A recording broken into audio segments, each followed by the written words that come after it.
দুটা মেয়ে রাতের বেলা হেঁটে বাড়ি ফিরছিল। হঠাৎ রাস্তার পাশে একটা কাকতাড়ুয়া দেখা গেল। ভয় দুজনেই লাফিয়ে উঠল। কিন্তু এই রাস্তায় তো ওরা রোজ আসে, এখানে আগে কখনো কাকতাড়ুয়া দেখেনি। ঘটনাটা নিয়ে ভাবতে ভাবতেই হঠাৎ একজন আতঙ্কিত মহিলা ছুটতে ছুটতে ওদের দিকে এলো। আজ রাতে গলির বাতিগুলো নেভা। মিতু ভয় পেয়ে গেল। সামনে এগোতেই সাহস হচ্ছে না, কিন্তু শান্তা বুকে হাত দিয়ে প্রতিশ্রুতি দিল মিতি পার না হওয়া পর্যন্ত সে যাবে না। মিতু ইতস্তত করে কয়েক পা এগোলো। পেছনে তাকিয়ে দেখলো শান্তা আছে, কিন্তু আবার ঘুরতেই শান্তা উধাও। পরদিন পুলিশ গলির মুখে একটি মেয়ের লাশ পেল, হাত পা বাঁধা, মাথায় জড়ানো অন্তর্বাস। মৃত্যুর কারণ গলায় পেঁচিয়ে শ্বাসরোধ। ছোট্টই শহরে এটা চতুর্থ খুন, আর প্রতিটা হত্যার ধরন হুবহু এক। মামলার দায়িত্বে থাকা গোয়েন্দা জ্যাক এটাকে সিরিয়াল কিলিং হিসেবে চিহ্নিত করল। ঘটনাস্থলে জ্যাক একটা বই খুঁজে পেল। মিতু চিনতে পারল দিনের বেলা বইয়ের দোকানদার শান্তাকে এটা দিয়েছিল। পুলিশ জিজ্ঞেস করলো সেই রাতে কাউকে সন্দেহজনক দেখেছে কিনা। মিতু থমকে বলল খুনি কে হতে পারে সে মনে করে জানে। গতকাল রাতে প্রাণ নিয়ে ছুটতে থাকা ওই মহিলা ওদের দিকে চুপ থাকার ইশারা করে ড্রেনের মধ্যে লুকিয়ে পড়েছিল।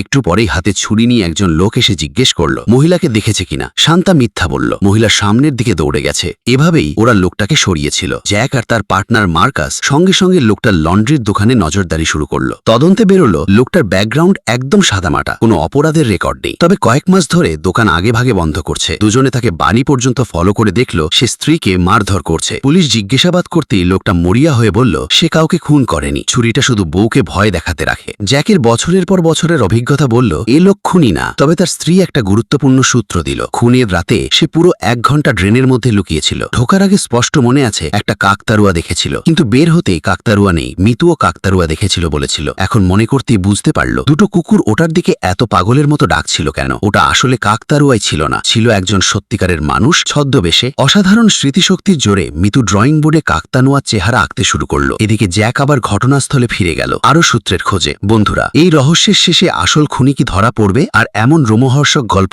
আরও দেখতে এখনই সাবস্ক্রাইব করে দিন।